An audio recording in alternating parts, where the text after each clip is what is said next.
Alrighty, cool. Awesome. We are live. I will give everyone a minute or two to jump in here, but I am very excited for this one. Cool.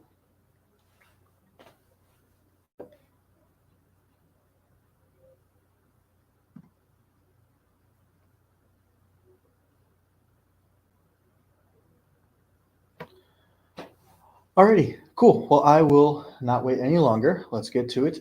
Hello, everyone. My name is Charlie. For those who have not seen me before, I am an associate here at both sides of the camera company, and I am super excited for this week's live stream to talk about various types of memory cards, as well as we are going to talk about card readers. So basically, kind of the process that I'm going to go along is I have kind of laid out here different types of cards that cameras nowadays are seeing, as well as which card reader can correlate with those cards. And this goes for entry-level photographers. This goes for intermediate. This goes for advanced. This goes all the way up to pro level. So let's get started. And I want to talk about kind of just a standard SD card.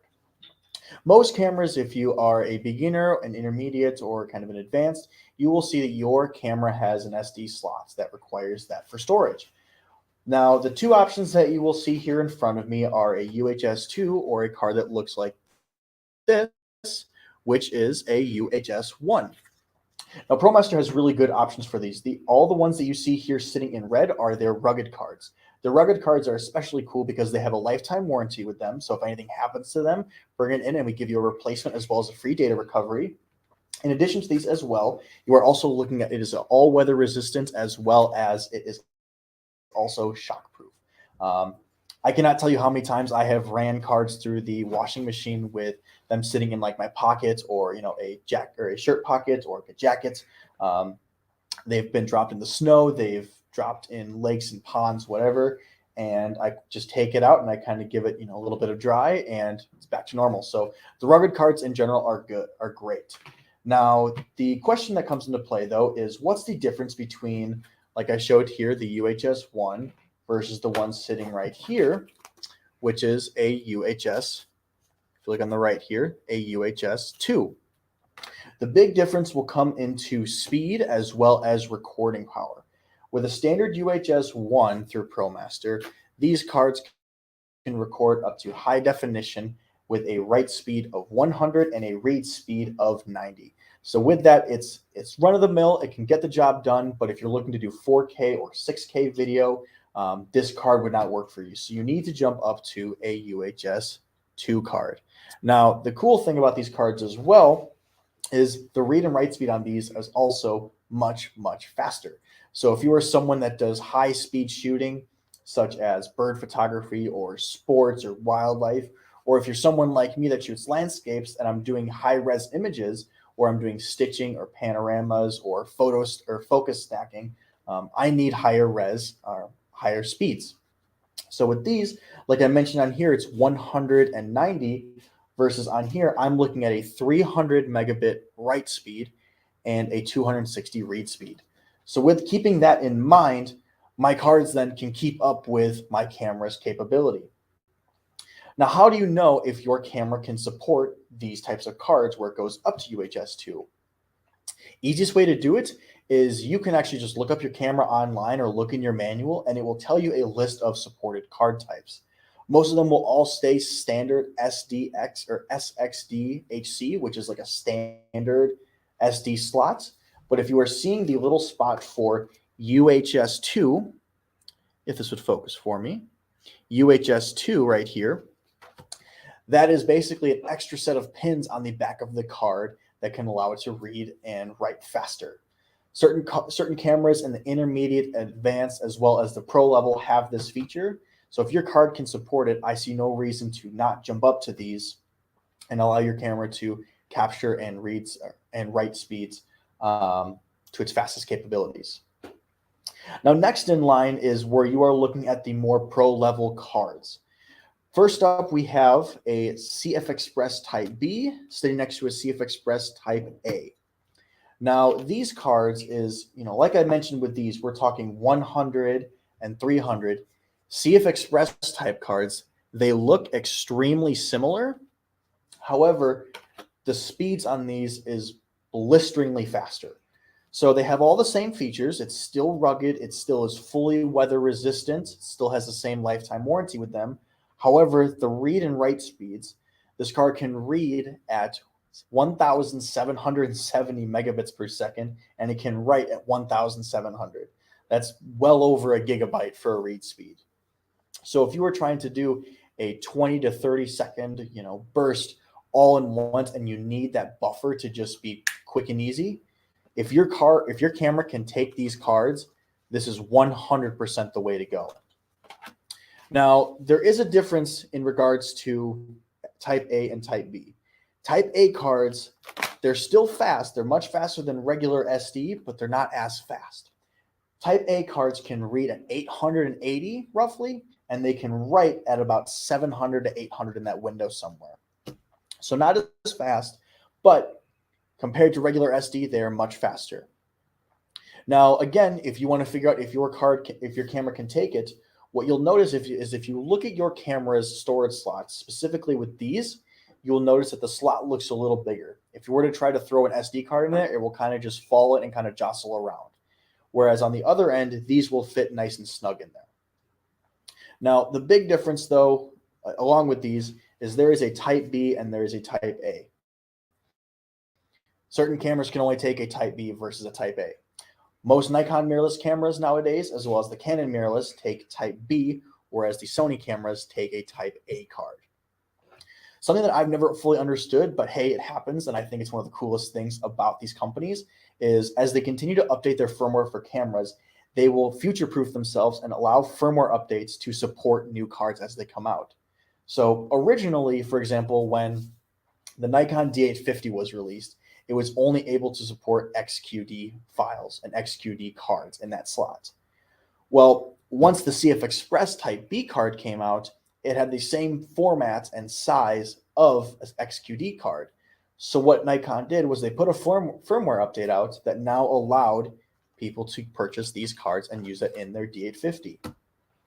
Brands are constantly doing this. As new cameras come out and new cards come out with different sizes, different speeds, different formats, if their cameras have the ability to fit that card in, they're going to try their best to find a way to put those cards in there to work.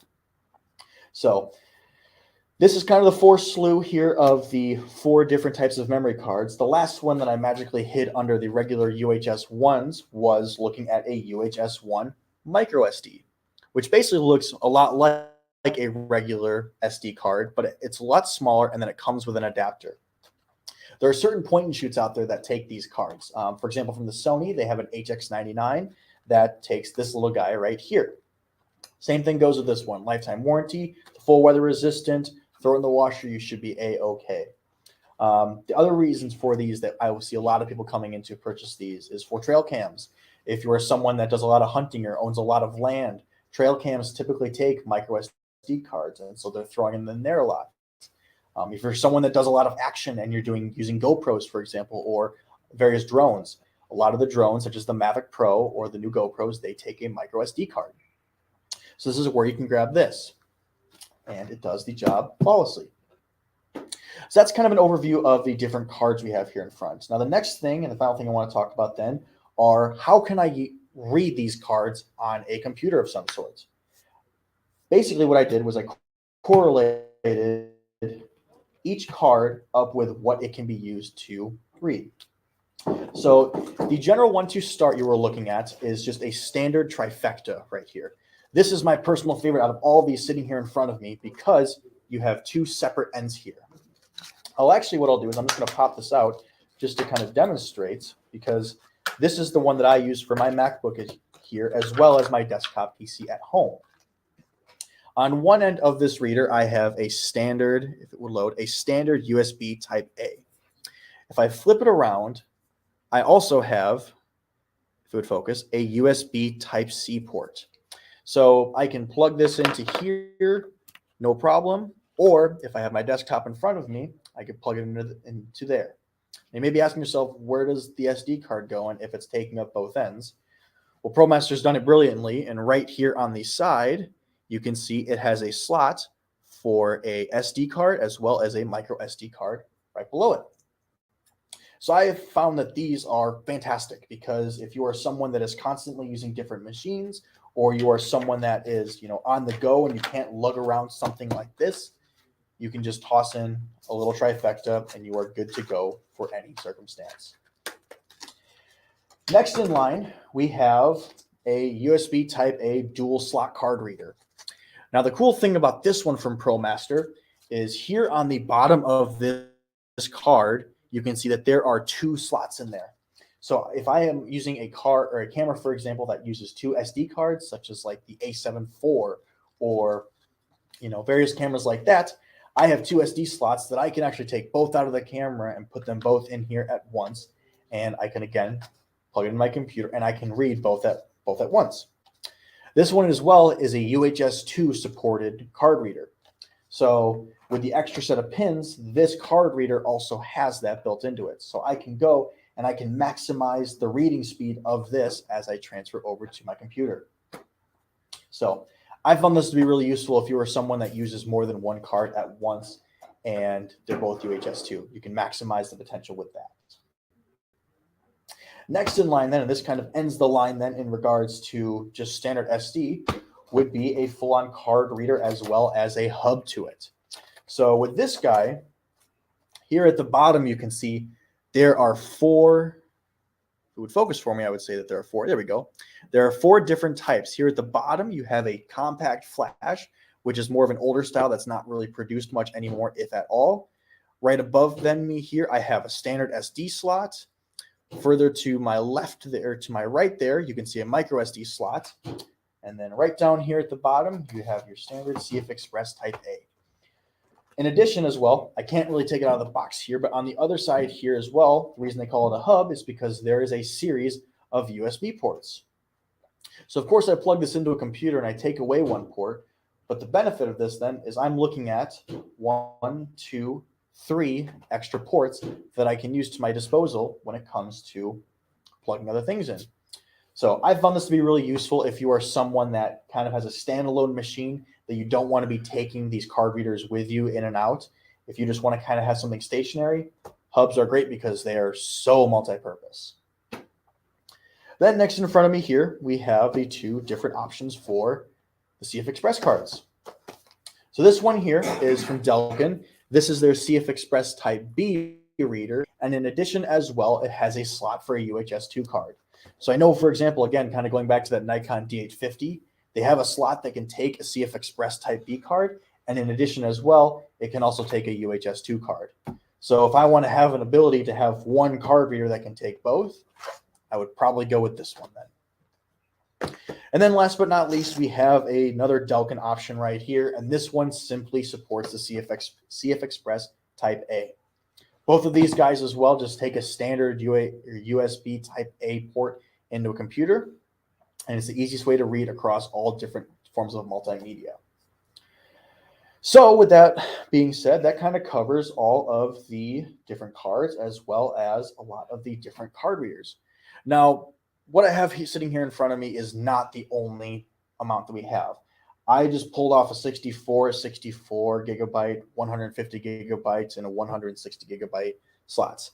If you jump over to our website, as so, if I go to shop all categories, and I'm just at cameracompany.com, if I go to shop all categories and go down to accessories, up here I have the slot for memory. And if I press on memory, what I can then do is I can look at the full selection of all the different types of cards I have. So again, I can see these UHS 2 slots right here. There's actually a $30 rebate on them, which is great, but it's in the 120 gigabyte size. Same thing goes for UHS 1. Here's my CFExpress Type A card. Here's another option of a CFExpress Type B card. If you really need to go old school and grab a compact flash, we have those for sale as well. And you can see the full lineup of all the different types of cards we have available. So with that being said, that's all I have for you guys today.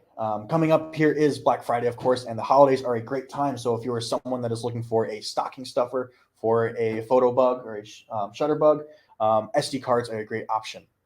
In addition to that as well, if you are coming to purchase a new camera, you can't leave without having some storage of some sort. So whatever camera you go with, us associates here at the west side as well as the east side, we are more than happy to kind of walk you through these again.